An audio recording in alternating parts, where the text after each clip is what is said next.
अस्सलाम वालेकुम।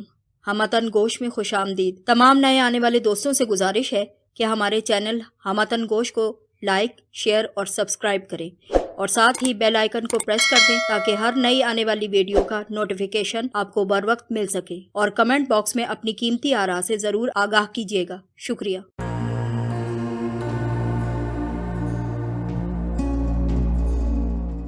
पेशे खिदमत है तलाश किस्त नंबर 29। मछेरा मुझे साथ लिए बैठक में दाखिल हुआ। ये एक अच्छा भला पुख्ता दीवारों और फर्श वाला कमरा था जिसमें माकूल किस्म की कई कुर्सियां और एक तिपाई बड़े सलीके से रखी गई थी। मेरा नाम छन्ना है। उसने मुझे एक कुर्सी पेश करते हुए कहा, आपका नाम मैं नहीं पूछूंगा, जब आप मुनासिब समझेंगे तो खुद ही बता देंगे। फिर जब हम बैठ चुके तो वो बोला, अलबत्ता मैं ये ज़रूर पूछना चाहूँगा कि आपको बोट किस मकसद के लिए चाहिए। मेरी बोट अभी नई है और एक मर्तबा भी इधर का माल उधर करने में इस्तेमाल नहीं हुई। क्या मैं शक्लो सूरत से तुम्हें स्मगलर नजर आता हूँ? मैंने उससे सवाल किया। शक्लो सूरत से तो कोई भी स्मगलर नहीं नजर आता। छन्ना ने मुस्कुराते हुए आहिस्ता से कहा, कौन कह सकता है कि ये जो शरीफ शहरी इम्पोर्ट एक्सपोर्ट के बड़े बड़े आलीशान दफ्तर खोले बैठे हैं, उनके माल के साथ क्या कुछ जाता और क्या कुछ आता है। और तो और मुख्तलिफ नौइयत की वर्दियों वाले न जाने कितने लोग क्या क्या धंधा करने वालों के माई बाप हैं। इसलिए शक्लो सूरत की तो बात छोड़ दें बाबूजी। बहरहाल मेरा ऐसा कोई इरादा नहीं और ना ही मुझे इस किस्म का कोई तजर्बा भी हासिल है। मैंने घड़ी देखते हुए कहा, और तुम ये भी देख रहे हो कि मेरे पास इस वक्त सिर्फ इस ब्रीफ केस के सिवा कुछ भी नहीं। इसी ब्रीफ केस में भी 70-80 लाख की हीरोइन समा सकती है बाबू साहब। छन्ना मुस्कुरा दिया। लेकिन खैर, इन बातों को छोड़िए। मैं तस्लीम कर लेता हूँ कि आपको इस मकसद के लिए बोट नहीं चाहिए। आपको जाना कहाँ पर है? मालती मंदिर। मैंने उसे बता देने में कोई हर्ज महसूस ना किया। जवाब तो दर हकीकत मेरा हाँ ही है। वो सर खुजाते हुए बोला, ये सारी बहस इसलिए की गई थी कि आप मुझे भी अपने साथ क्यों नहीं ले जाते। अगर आप मुझ पर भरोसा करें तो मैं अच्छा साथी साबित भी हो सकता हूँ। मेरी बड़े अरसे से ख्वाहिश थी कि मैं कभी किसी हौसलामंद आदमी के साथ किसी मुहिम पर निकलूं। मालूम नहीं क्यों ये शौक अक्सर मुझे बेचैन रखता है, और जब से मैंने नई बोट खरीदी तब से तो ये बेचैनी बहुत ही ज्यादा बढ़ गई थी। खाली मछलियों की बारबरदारी करने में कुछ ज्यादा मजा नहीं आता। आपसे गुफ्तगू करके न जाने क्यों मुझे महसूस हुआ कि दर हकीकत मुझे आप ही जैसे किसी ऐसे शख्स का इंतजार था। मैं हंस दिया। इस किस्म के मकालमे तो रोमानी अफसानों में हुआ करते हैं जनाब। मेरे तबसरे पर कोई ध्यान दिए बगैर उसने बात जारी रखते हुए कहा, मुझे लगता है कि मेरे अंदर कोई खास सलाहियत, कोई खास ताकत मौजूद है जिसे इस्तेमाल करने का मौका मुझे नहीं मिल रहा। उसके लहजे में दबा दबा सा जोश झलक आया था। पैसे की मुझे इतनी परवाह बाकी नहीं। एक बार आप मुझे अपने साथ किसी भी काम में शरीक करके तो देखें, शायद मैं हमेशा के लिए आपका एक अच्छा दोस्त साबित हो सकूं। उसके लहजे में इखलास की जो खुशबू थी उसने मुझे संजीदा होने पर मजबूर कर दिया। मेरे साथ चलते हुए अगर तुम्हें कोई नुकसान पहुंचा तो उसके जिम्मेदार तुम खुद ही होगे। मैंने आहिस्ता से कहा, अरे साहब, इस बात की तो फिक्र ही ना करें। उसने एक नए जोश से कहा, जान भी चली जाएगी ना तो परवाह नहीं, और आपसे उम्मीद तो नहीं, फिर भी एहतियातन वाज़े कर दूं कि मुझे धोखा मत दीजिएगा, वरना मैं इतना बेजरर भी नहीं जितना नजर आता हूँ। मैं धोखा देना और धोखा खाना दोनों ही पसंद नहीं करता। मैंने मुस्कुराते हुए कहा, और मैं भी इतनी सी दरखास्त जरूर तुमसे करूंगा कि मुझे महज लौंडे लपाड़ों में शुमार मत करना। मुझे मालूम है साहब, आप बड़े गहरे पानी में मौजूद है। मेरी आंखों ने दुनिया देख रखी है। उसने हल्का सा कहका लगाकर मुझे बताना चाहा। तुम क्या तवक्को करते हो मैं किसी मुहिम पर जा रहा हूँ? मैंने उससे सवाल किया। अब मुझे ये सोचने की जरूरत ही नहीं साहब, उसने लापरवाही से जवाब दिया। आप बेशक इधर का माल उधर करने में साथ ले चले, अब कोई परवाह नहीं। बस कुछ हंगामा, कुछ भाग दौड़ और कुछ मार धाड़ तो होनी चाहिए। मछलियां ढोते ढोते उनकी मखसूस बदबू से मेरा दिमाग शल हो चुका और हाथ पैरों को अचानक से जंग लगने लगा है। मैं बहुत मामूली से काम पर जाता हूँ छन्ना। मैंने उसकी दिलचस्पी और जोशो खरोश कुछ कम करने की कोशिश शुरू कर दी। कोई बात नहीं, आज आपके साथ छोटे और मामूली काम पर चलूंगा ना, कल को किसी बड़े काम में भी दोस्ती निभाने का अच्छा मौका मिलेगा मुझे। इसी बात पर मिलाएं हाथ। उसने हाथ मेरी तरफ बढ़ाया। मैंने गर्मजोशी से उसका हाथ थाम लिया और उससे मुसाफा किया। मुझे उम्मीद न थी कि उसका हाथ इस कदर सख्त होगा।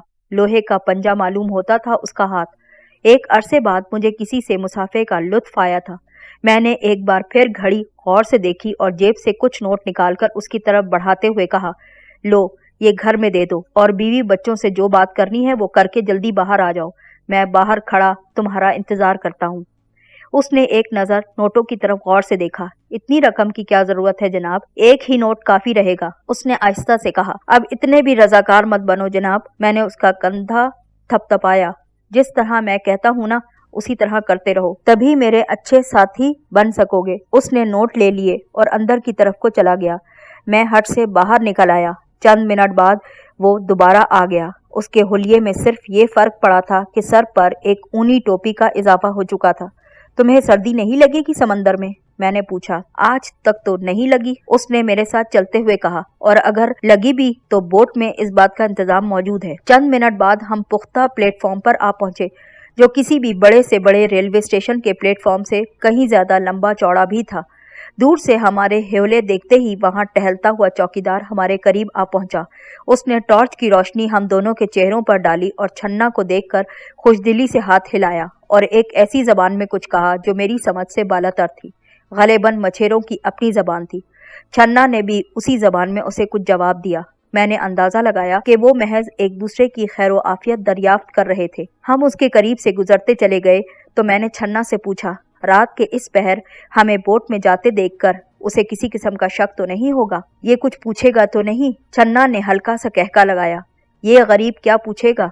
इसकी ड्यूटी सिर्फ इतनी है कि कोई यहाँ से कुछ उठा कर ना ले जाए, बस, इससे ज्यादा नहीं। कोई कब आ रहा है, क्या ला रहा है, क्या लेकर जा रहा है, इन बातों से इसका कोई ताल्लुक नहीं, और ना ही इन तमाम मामलात में इसे कोई लब कुशाई की इजाजत देगा। बाज मछेरे तो ऐसे हैं जिनसे कोस्ट गार्ड वाले ये सवाल तक नहीं करते, क्योंकि इस किस्म के सवालात करने वालों के भत्ते बंद कर दिए जाते हैं। हम प्लेटफॉर्म के किनारे तक आ पहुंचे थे। मैंने देखा नीचे 50 मोटर बोट्स कतार दर कतार पानी में धीरे धीरे हिचकोले खा रही थी।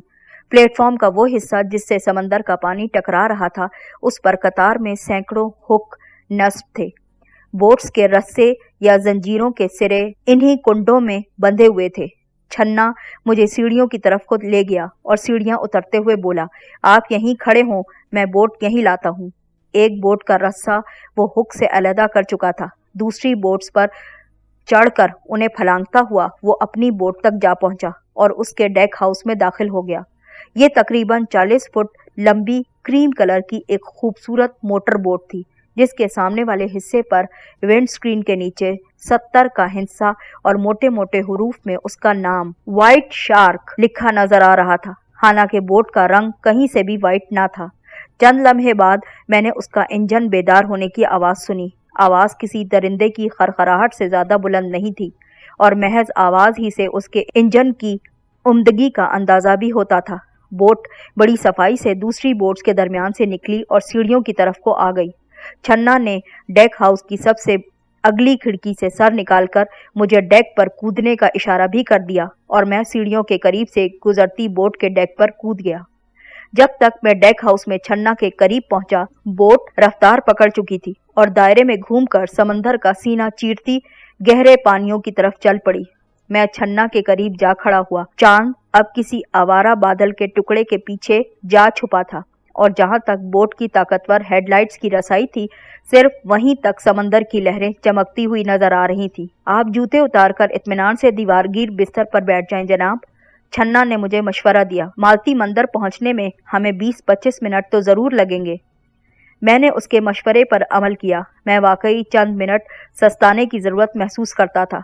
चंद लम्हे बाद छन्ना भी व्हील को लॉक करके मेरे करीब ही ऐसे जाविये पर आ बैठा कि विंड स्क्रीन से उसे सतह समंदर का मंजर दूर तक नजर आता रहे। कोई बात करे ना जनाब, आप तो बिल्कुल चुपचाप बैठे हैं, छन्ना ने दोस्ताना से अंदाज में मुझसे कहा। मैं उस वक्त सोच विचार में उलझा हुआ था। चंद लम्हे खामोशी से उसकी तरफ देखने के बाद मैंने कहा, छन्ना, अगर कोई बेइंतहा दौलतमंद गैर मुल्की शख्स जो सरकारी तौर पर भी अहमियत का मालिक हो, तुम्हारे मुल्क को महज जिस्म फरोशी का अड्डा समझकर इस्तेमाल करे, सिर्फ दौलत के बल पर ही जिस्म ना खरीदे, बल्कि ताकत के बल पर भी अपनी मनपसंद लड़कियों और औरतों को उठवा कर यहाँ से ले जाए, और अपने साथियों समेत उन्हें बर्बरियत और दरिंदगी का निशाना बनाने के बाद उनकी लाशें सड़कों या पार्क में फेंकवा दे और इसके बावजूद भी नेक नाम रहे, ऐसे शख्स के लिए तुम क्या सजा तजवीज़ करते हो, जरा सोच के बताओ। उसने एक लम्हे के लिए मेरी आंखों में झांका और कुछ सोच कर मुस्कुराते हुए बोला, मैं ऐसे शख्स के लिए कत्ल की सज़ा तजवीज़ करूंगा जनाब। बड़ी गर्मजोशी से मुस्कुराते हुए उसने धोती की ढब में हाथ डाला और छोटा सा एक स्प्रिंगदार चाकू बाहर निकाल लिया। उस पर मौजूद एक छोटा सा बटन दबाते ही सांप की जबान की तरह झटके से उसका 4-5 लंबा 2 धारी फल दस्ते से बाहर निकल आया। छन्ना ने डेक हाउस की जर्द रोशनी में नुकरई फल की झिलमिलाहट का जायजा लेते हुए खुद कलामी के से अंदाज में कहा, 1 मिनट भी देर नहीं लगेगी जनाब, बल्कि यूं कहना चाहिए कि 1 मिनट भी नहीं लगेगा। दफातन उसने चौंक कर मेरी तरफ देखा। मालती मंदिर पर एक अफ्रीकी शहजादे का महल है जहां वो कभी कभी आकर कयाम करता है। आपका इशारा उसकी तरफ तो नहीं? उसने पूछा। उसकी तंग सी पेशानी पर अचानक से शिकने उभर आई थी। बिलफर्ज मेरा इशारा उसी की तरफ हो तो क्या तुम मेरे साथ चलने का इरादा तर्क कर दोगे? मैंने मुस्कुराते हुए उससे सवाल किया। ये कैसे हो सकता है? वो फौरन बोला, एक बार दोस्ती का हाथ बढ़ा दिया सो बढ़ा दिया, अब हाथ खींचने का क्या सवाल। अब तो मुकाबिल शहजादा हो या शहंशाह, जो होगा सो देखा जाएगा। उसी लम्हे वो मुझे बहुत खरा और जीदार आदमी महसूस हो रहा था। उसके लिए मेरे दिल में पसंदीदगी की लहर कुछ और ज्यादा मजबूत हो गई थी। इसी असना में दूर कहीं तारीक समंदर के सीने पर कुछ रोशनियां झिलमिलाती दिखाई देने लगी थी। ये रोशनियां कैसी हैं? मैंने छन्ना से पूछा। ये उसी शहजादे के महल वगैरह की रोशनियां नजर आती हैं जनाब, छन्ना ने जवाब दिया। मैं कभी जजीरे पर गया तो नहीं, लेकिन सुना है कि वहाँ कई ताकतवर जनरेटर्स पर मुश्तमिल एक छोटा सा पावर हाउस भी मौजूद है, जिससे शहजादे ने अपनी जरूरत की जगहों पर रोशनी का इंतजाम करवा रखा है। दरख्तों वगैरह की ओट की वजह से बाज औकात ये रोशनियां ज्यादा दूर से नजर नहीं आती, इसीलिए ये टिमटिमाती हुई रोशनियां नजर आती हैं। रोशनियां लम्हा ब लम्हा वाज़ेह तर होती चली जा रही थी। बिलाखिर हम जजीरे तक जा पहुंचे। बोट हाउस की तलाश में हमने जजीरे के गिर्द चक्कर लगाना शुरू किया ही था कि हमें चंद फरलांग का फासला तय करते ही वो नजर आ गया। ये दरअसल समंदर में कुछ फासले तक बढ़ी हुई कंक्रीट और पत्थरों की एक कुशादा सुरंग सी थी, जिसमें उस वक्त रोशनी मौजूद थी। छन्ना ने बड़ी महारत से बोट उसमें दाखिल करके इंजन बंद कर दिया और चंद लम्हे बाद बोट हल्के से धचके से रुक गई। बोट हाउस में उस जैसी 2-3 बोट्स बराबर बराबर खड़ी करने की गुंजाइश भी मौजूद थी और किनारे पर उनकी रस्सियां या जंजीरें बांधने के पोल भी नस्ब किए गए थे और उनसे आगे एक चौबी दरवाजा था जिससे गुजर कर जजीरे पर पहुंचा भी जा सकता था। ये दरवाजा उस वक्त खुला हुआ था। हैरत की बात तो ये थी कि बोट हाउस में उस वक्त कोई और बोट मौजूद बिल्कुल न थी। मैंने छन्ना से टॉर्च ली जो डेक हाउस में मौजूद थी। विक्रम ने मुझे बताया था कि टॉर्च से मुसलसल 3 मरतबा सिग्नल देने पर वो अफ्रीकी शख्स आ जाएगा जो बोट में आने वालों को प्रिंस शोम्बई के जहाज तक ले जाएगा। मैंने छन्ना को आंख मारकर उसे तैयार रहने का इशारा कर दिया और टॉर्च का रुख किनारे की तरफ करके उसे 3 मरतबा जलाया बुझाया। तीसरी मरतबा मैंने टॉर्च बुझाई ही थी कि साहिल की तारीकी पर से एक हेवला बोट पर कूद आया। बोट किनारे से काफी फासले पर थी और हेवले की जसामत देखते ही मुझे उसका बोट पर कूद आना किसी हद तक नाकाबिले यकीन ही लगा, क्योंकि वो पूरा हाथी का हाथी नजर आता था। 40 फुट लंबी बोट भी उसके वजन से अचानक से डोल कर रह गई थी। वो हेवला धप धप करता सीधा डेक हाउस में आ गया था। मुझे नहीं मालूम था कि उसे देखकर छन्ना का रद्द-ए-अमल क्या हुआ। अलबत्ता मैं जरूर कई लम्हे के लिए दमबखुद रह गया। वो दरअसल मर्द नहीं बल्कि औरत थी और इतनी लहीम शहीम औरत मैंने जिंदगी में पहली बार देखी थी। उसका कद कम से कम 6 फुट, रंग उल्टे तवे की तरह स्याह, आंखें अंगारे की तरह सुर्ख और सूरत इंतहाई भयानक थी। लेकिन कम से कम मैंने ख्वाब में भी इतनी भयानक शक्ल कभी न देखी थी, इसीलिए तो मैं बहुत ज्यादा हैरान था। पहली नजर में वो औरत नहीं, किसी अलिफ लैला की कहानियों की मादा जिन मालूम होती थी। मोटे मोटे होंठ, भैंस की तरह लंबूतरा मुंह और भैंस ही की तरह के दांतों जैसे बाहर को झांकते हुए चौड़े चौड़े दांत। उसकी भवें किसी गभरू पठान की पली हुई मूछों से भी ज्यादा मोटी नजर आती थी और पलकें जैसे थी ही नहीं। पलकों से महरूम सुर्ख अंगारा सी आंखें मेंढक की आंखों की तरह बाहर को उभरी हुई नजर आती थी। पेशानी से काफी ऊपर तक बिल्कुल बाल न थे, सर के वस्त से बाल शुरू होते थे और वो भी महज भेड़ की ऊन की तरह खोपड़ी से चिपके हुए नजर आते थे। उसके बाजू शहतीर और हाथ बेलचे से मुशाबे थे। उसने स्कर्ट नुमा जो एक ढीला ढाला लिबादा पहन रखा था, वो महावरतन नहीं हकीकतन बड़े साइज के एक खेमे के बराबर था। उसके पैरों में चमड़े के बूट थे जो यकीनन किसी कारीगर ने खास तौर पर उसी के लिए तैयार किए होंगे। कम से कम हिंदुस्तान की किसी दुकान पर उसके साइज के जूते दस्तयाब नहीं हो सकते होंगे। उसका सर तापा जायजा लेकर मैंने छन्ना की तरफ गौर से देखा। वो दीवारगीर बिस्तर पर बैठा उसी अफरियतजादी की तरफ देख रहा था, मगर मुझे ये देखकर खुशी हुई कि उसकी आंखों में खौफ की झलक के बजाय दिलचस्पी की चमक थी। मैं एक बार फिर औरत की तरफ मुतवज्जो हो गया जो इस दौरान मुतलाशी नजरों से डेक हाउस के गोशे गोशे का जायजा ले रही थी। फिर उसकी नजर मुझ पर टिक गई। मैं उससे चंद फुट के फासले पर ही खड़ा था। लड़की कहाँ है? दफतन डेक हाउस में जैसे नुकरई घंटियां गूंज उठी। सवाल अंग्रेजी में किया गया था और आवाज ऐसी तरन्नुम वाली थी कि मैं सोच भी नहीं सकता था कि ये इस अफरियतजादी के हलक से बरामद हुई होगी।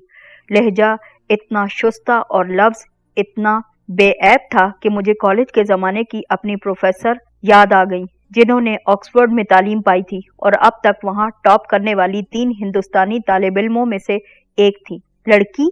मैंने बेमकसद से लहजे में दोहराया। मैं सोच रहा था कि शायद विक्रम ने किसी गलत फहमी की बिना पर या फिर होशो हवास ठिकाने ना होने की वजह से मुझे बताया था कि फिरोशिया कोई मर्द है, वरना दर हकीकत वो यही औरत होगी। तुम फिरोशिया हो? मैंने संभल कर पूछा। फिरोशिया को तो मैं बांध कर उसके कमरे में डाल आई हूँ, उसने नाखुशगवार लहजे में कहा।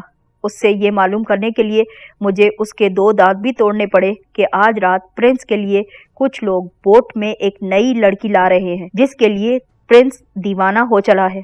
मुझे शाम ही से प्रिंस और फिरोशिया की पुरस्कार सी हरकत और सकनात देखकर कुछ शक हो गया था कि एक बार फिर दाल में कुछ काला महसूस होता है। इसलिए मैंने प्रिंस के घर से निकलते ही फिरोशिया को दबोच लिया था।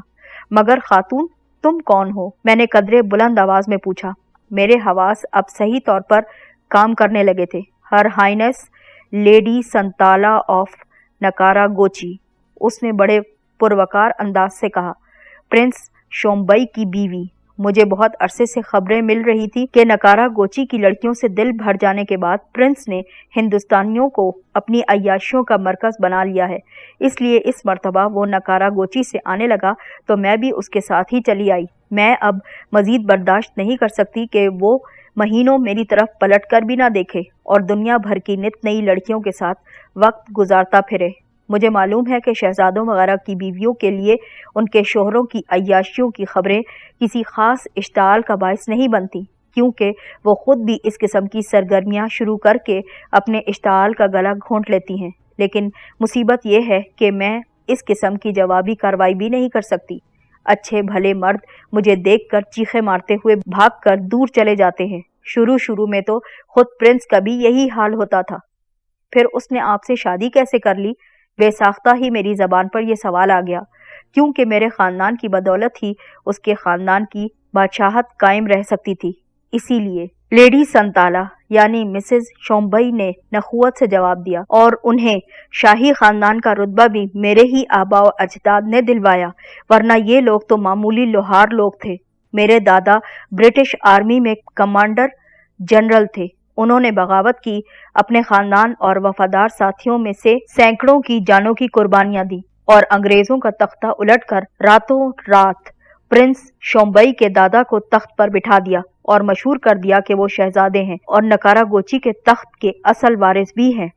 तो इसीलिए प्रिंस शोम्बई तुम्हारी शोहरियत के बोझ तले कराहता है। मैं बुड़बुड़ाया और शायद इसी बेरहमाना शादी के रद्द अमल में इतना बेराहरो हो चुका कि इंसानी ख्वाहिशात के मामले में मुतलिकुल अनान बन गया है।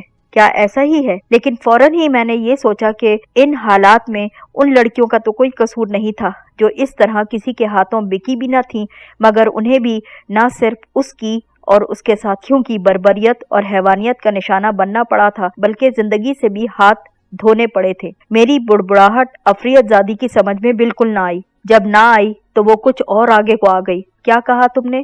کیا تم نے مجھ سے کوئی بات کی؟ اس نے ایک بار پھر مسکرانے کی کوشش میں اپنی شکل کو اور زیادہ بھیانک بنا لیا۔ کچھ نہیں، کچھ نہیں، میں نے نفی میں سر ہلایا۔ میں نے اتنی باتیں کر ڈالی تھی اپنے اور پرنس کے متعلق، سب کچھ تم کو بتا دیا۔ اب تم بھی تو بتا دو کہ لڑکی کو تم نے کہاں چھپا کر رکھ دیا ہے۔ اپنی دانست میں وہ بڑی لگاوٹ سے مسکرائی۔ میں صرف اس کا چہرہ تھوڑا سا بگاڑ کر اسے سمجھانا چاہتی ہوں کہ دولت کے عوض اپنے آپ کو بیچا نہیں کرتے، بس صرف اتنا سمجھانا چاہتی ہوں۔ اور فرض کرو کہ وہ اپنی مرضی سے نہ آئی ہو، اسے اغوا کر کے یہاں لایا گیا ہو، تو پھر تم کس کا چہرہ بگاڑو گی؟ بتاؤ تو صحیح۔ میں نے تلخی سے اس سے سوال کیا۔ اغوا کرنے والوں کا بگاڑ دوں گی، اس نے بلا تامل جواب دیا۔ اب تم کہو گے کہ اصل ذمہ دار تو پرنس ہوتا ہے، تو تمہاری اطلاع کے لیے بتا دوں کہ اس کا چہرہ تو میں اکثر بگاڑتی ہی رہتی ہوں۔ آج بھی وہ باہر کہیں اپنے کسی ٹھکانے پر لڑکی کا انتظار کرتے کرتے مایوس ہو کر جب گھر واپس آئے گا تو میں خوابگاہ میں گھونسوں اور لاتوں سے اس کا بھرپور استقبال کروں گی۔ خیر، یہ تو تمہارا اپنا گھریلو معاملہ ہے کہ تم اس کا استقبال کس طرح سے کرتی ہو۔ بہرحال تمہاری گفتگو سے مجھے یہ سبق ملا کہ شہزادہ بن کر بھی انسان کو بیوی کے مظالم سے نجات نہیں۔ پھر میں یکلخت بہت زیادہ سنجیدہ نظر آنے لگا۔ تاہم تمہاری اطلاع کے لیے عرض ہے کہ اس بوٹ پر کوئی لڑکی موجود نہیں، اور نہ ہی ہم کسی پرنس شومبئی وغیرہ سے ملنے آئے ہیں۔ ہمارا دھندا تو ادھر کا مال ادھر کرنا تھا۔ ہم اپنے ایک ساتھی کی تلاش میں موجود ہیں جو لانچ لے کر کہیں غائب ہو گیا ہے۔ زیادہ بکواس کرنے کی ضرورت بالکل نہیں۔ افریت زادی کی آواز سے یکلخت ترنم غائب ہوا اور تیوری چڑھا کر بولنے لگی۔ اگر تم وہی آدمی نہ ہوتے جس کا پرنس کو انتظار ہے تو تم کبھی بوٹ ہاؤس میں آ کر نہ رکتے، ٹارچ سے 3 مرتبہ سگنل کبھی نہ دیتے اور فیروشیا کا نام نہ لیتے۔ خیر، تم مت بتاؤ، میں خود دیکھ لیتی ہوں۔ ہر ہائنس لیڈی سنتالا آف نکارا گوچی یکلخت بفری ہوئی ہتنی بن گئی تھی۔ اس نے وہ دیوار گیر بستر الٹ دیا جس پر چھنا بیٹھا ہوا تھا۔ چھنا کچھ دور جا کر گر پڑا اور ایک کوہنی کے بل وہیں لیٹ گیا۔ اس کے تاثرات میں کوئی خاص فرق بھی نہ آیا۔ وہ اب بھی افریت زادی کی حرکات و سکنات دیکھ رہا تھا جیسے اس کے سامنے کوئی دلچسپ فلم چلتی ہو۔ غصے سے پھنکارتے ہوئے وہ ہر چیز کو اٹھا کر ادھر ادھر پھینکنے لگی تھی۔ چند ہی لمحوں میں اس نے کیبن کی ہر چیز کو تہو بالا کر کے رکھ دیا تھا۔ عجیب الٹے دماغ کی عورت تھی وہ۔ بوٹ میں لڑکی کا کوئی نام و نشان نہ پا کر اس کا غصہ ٹھنڈا ہونے کے بجائے بھڑکتا جا رہا تھا۔ ہر ہائنس، بالآخر میں نے عقب سے اس کا کندھا تھپتھپاتے ہوئے طنزیہ لہجے میں کہا، لڑکی بہرحال لڑکی ہوتی ہے، لکڑی کا کوئی ٹکڑا نہیں جسے کونے خدرے میں پھینک کر اوپر سے کاٹ کباڑ ڈال دیا جائے، اور نہ ہی اسے جیب میں چھپایا جا سکتا ہے۔ اب آپ اپنی یہ ہڑبونگ بازی ختم کریں اور گھر جا کر آرام سے سو جائیں۔ بکواس مت کرو، وہ غرائی، اور نہایت غیر متوقع طور پر اس نے گھومتے ہوئے مجھے الٹا ہاتھ دے مارا۔ کچھ دیر پہلے اس کے ہاتھوں کو دیکھتے ہوئے میرے ذہن میں ان کے لیے بیلچوں کی تشبیہ غلط ثابت نہ ہوئی تھی۔ مجھے یہی محسوس ہوا کہ میرے رخسار اور کن پٹی پر کسی نے زوردار بیلچہ پوری قوت سے گھما کر مار دیا ہو۔ میں چوبی دیوار سے جا ٹکرایا اور آنکھوں کے سامنے پھیلتی تاریکی سے مجھے اندیشہ محسوس ہوا کہ اب میں چکرا کر گر پڑوں گا، لیکن میں نے فوراً ہی سانس روک کر سر کو جھٹکا دیا۔ پھر یوگا کے ایک خاص انداز کے تحت کئی گہری سانسیں لینا شروع کی۔ وہ گھونسا بلند کیے میری طرف آ رہی تھی۔ سچ سچ بتاؤ کہ لڑکی کو تم نے کہاں پر چھپا کر رکھا ہے؟ اس کی آواز اب نہایت کریہ محسوس ہو رہی تھی۔ اس بوٹ میں ضرور کہیں نہ کہیں کوئی خفیہ خانہ موجود ہے، جلدی بتاؤ وہ کہاں پر ہے؟ اس نے آ کر بائیں ہاتھ سے میرا گریبان زور سے پکڑ لیا اور دایاں ہاتھ گھونسے کی شکل میں میرے چہرے کے سامنے ہی لہرانے لگی۔ مجھے یقین تھا کہ اس کا ایک ہی گھونسا آدمی کی شکل بگاڑنے کے لیے کافی ہوگا۔ اب میرے اندر غصے کا ابال اٹھ رہا تھا جو میری کن پٹیوں میں بڑھتا جا رہا تھا۔ میری پیشانی گھڑی کی طرح ٹک ٹک کرنے لگی۔ شاید اس کے وسط میں کوئی رگ پھڑکتی ہوگی۔ اس افریت زادی نے مجھے خاموش پا کر گھونسا بلند کیا، اور جیسے ہی اس کا بازو نیچے آنے لگا میں نے اسے ہاتھ پر روک لیا۔ اس کی کلائی پوری طرح تو میری گرفت میں نہ آ سکی، لیکن جتنی آئی تھی اتنی ہی کافی تھی۔ मैंने उसे जिस ताकत से गिरफ्त में लिया था उससे एक बार तो उस अफरियाजादी को भी गुमान गुजरा होगा कि उसकी कलाई शायद किसी आहनी शिकंजे में फंस गई है, क्योंकि मैंने उसके चेहरे पर तकलीफ के आसार देख लिए थे। दाएं हाथ से मैंने उसके पेट से जरा ऊपर ऐसे हिस्से पर पूरी ताकत से घूंसा रसीद किया जहां आम आदमी को अगर इस तरह का घूंसा पड़ जाता तो वो खून थूकते थूकते वहीं फड़क कर रह जाता। वो हथनी की बच्ची भी अपनी जगह से उछल पड़ी और उसके जूतों की धमक केबिन में गूंज कर रह गई। उसने उबकाई सी ली और पहले से ज्यादा गजबनाक होकर अपनी कलाई छुड़ाने की कोशिश में मसरूफ हो गई। दूसरा घूंसा मैंने उसकी कनपट्टी पर रसीद कर दिया। वो लड़खड़ाई मगर फौरन ही सर झटक कर इस तरह से संभल गई जैसे मैंने संभाला लिया था। उस औरत की कलाई काबू में रखते हुए मुझे दांतों तले पसीना आने लगा। उसका बायां बाजू तो आजाद था, मेरा गिरेबान उसके हाथ से छूट चुका था। यही बाजू घुमाकर उसने मेरे मुंह पर थप्पड़ रसीद करना चाहा, लेकिन मैं बरवक्त झुक गया था। उसका हाथ चौबी दीवार पर पड़ा और वो बिलबिला कर रह गई। वो पीछे को लड़खड़ाई। अगर मैंने उसी लम्हे उसकी कलाई ना छोड़ दी होती तो मैं भी उसके ऊपर जा गिरता। वो काट कबाड़ पर ढेर होने के बाद भी उठने की कोशिश में मसरूफ थी और अपना बड़ा सा सर बार बार झटकती थी, मगर फिर भी वो बेबसी से साकित हो गई थी और इसके साथ ही जैसे कायनात भी साकित हो चली थी। उसकी उछल कूद और जोर आजमाई से जैसे बोट पर भूचाल आ गया था। गोश्त के उस पहाड़ को गुस्से में एक ठोकर रसीद करके मैं वापस मुड़ा तो दरमियानी दरवाजे में छन्ना खड़ा नजर आया। वो तहसीन आमेज नजरों से मेरी तरफ देखते हुए मुस्कुरा रहा था। वाह साहब वाह, वो मशहूर से लहजे में बोला।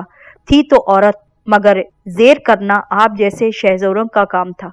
वो तो करीब आने की हिम्मत नहीं पड़ रही थी। एक बार सोचा कि पसलियों में चाकू घोंप कर उसका काम तमाम कर दूं, फिर ये सोचकर रुक गया कि शायद आप उसका मारा जाना पसंद ना करें। अगर उसे हलाक करना होता ना तो गालिबन आप खुद ही कोई हथियार इस्तेमाल कर लेते। उसने यकीनन मेरी जैकेट की जेब के उभारों से रिवॉल्वर की मौजूदगी का अंदाजा लगा लिया था। मिलकर इसे किसी न किसी तरह डेक के किनारे तक ले चलते हैं, छन्ना ने सर खुजाते हुए कहा। डेक के किनारों से साहिल तक मैं तख्ता लगा दूंगा और इसे तख्ते पर लुढ़का देंगे। किस्मत अच्छी हुई तो किनारे पर पहुंच जाएगी, वरना पानी में डुबकियां खाकर खुद ही होश में आ जाएगी और निकल जाएगी। हमने यही तरीका इस्तेमाल किया। बमुश्किल तमाम उसे घसीटते हुए डेक के किनारे तक लाए, फिर तख्ता रखकर उस पर उसे लुढ़का दिया।